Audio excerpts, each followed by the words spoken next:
Hi, I'm Eddie from Thrice. And I'm Riley, and you are watching RAMzine.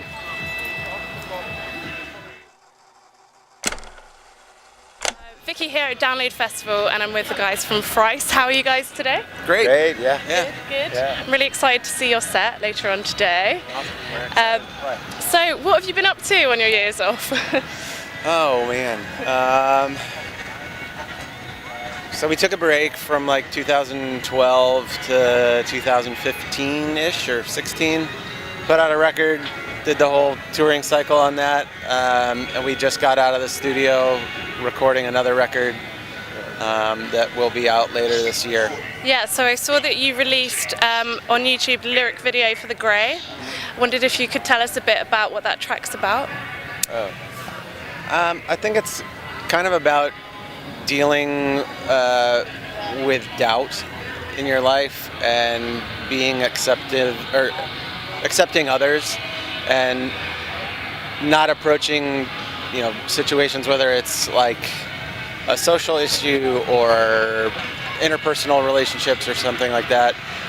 Not approaching stuff as black and white, trying to see a middle ground and being compassionate. But I think it can apply to a lot of different situations, whether it's the political climate right now or just the way you deal with people on a daily basis. And I saw an interview with you where you said that you liked the direction that To Be Everything was going in. Do you think you'll stick on that sort of path for the new album? I feel like the new album it's different. I mean, I feel like we always want to do something a little bit different each time. Yeah. I think it retains the core of what we've been doing for the last, 10, 12 years, but it's also adventurous in some ways. It's trying some new stuff.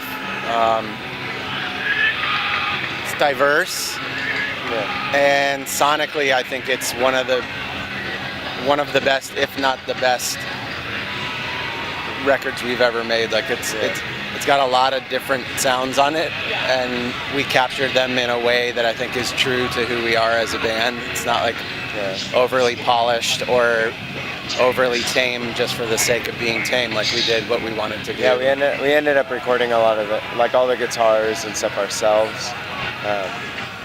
So it was really cool to like have that experimental process in the studio and not be like have a time crunch there was a time crunch, but it wasn't as intense as when you have a producer like looking over you. Yeah. Where did you record the album? We did drums at a studio called United in Los Angeles. We did guitars and bass at a studio in Santa Ana, California, which is close to where we live. And then we did vocals at the same studio that we did the entire record in LA, the last record. So all over the place. Yeah.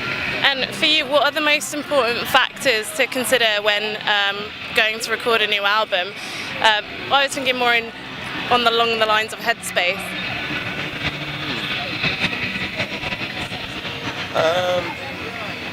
I think it's different for each member, probably. Like for me as a drummer, I think it was being open to improvising in a lot of ways, not being so set on having a song the way I thought it was going to be in my head. Like it's important to get into the studio and be flexible and be able to listen to people's ideas and try to make those ideas happen. I think for me, we always have like a lot of music written, and consolidating it down into like the right thing is pretty difficult. But we always seem to do it somehow. And also in the process of recording, I feel like we're a live band at our core. So getting that across in the records is normally really hard. I think we did it really well on this record. Yeah. Or the record that we just recorded. But it's always a bit of a struggle because there's so much that you learn from playing a song live over and over and over again. It becomes a different thing. So Yeah, but I think we're all improving as musicians, like even after all these years, and it's always like a new thing going into the studio. It's fresh and exciting.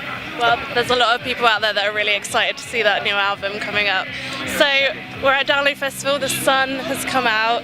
What advice would you give to everyone over in the main arena in the campsite today? Stay hydrated. Sunscreen, if you Wear have it. sunscreen. Yeah. I'm not following my own advice right now, but I will do my best to address that soon. Hydration, sunscreen. This is very dad of me. Hopefully you're here with some friends. Have fun and enjoy stuff that you legitimately enjoy, and don't worry about what people think of you. If you want to go off, go off. If you want to watch some other band that your friends don't want to see, go watch the bands you want to see. Yeah, definitely. And watch new bands too. Yeah. You don't have to stick to the ones you know. So if you had 24 hours to live, what would you be doing in the next 24 hours? Oh man. Hanging with my kids. Probably, try to get all of my friends and family together and do something fun. I don't know. Have a party of some sort.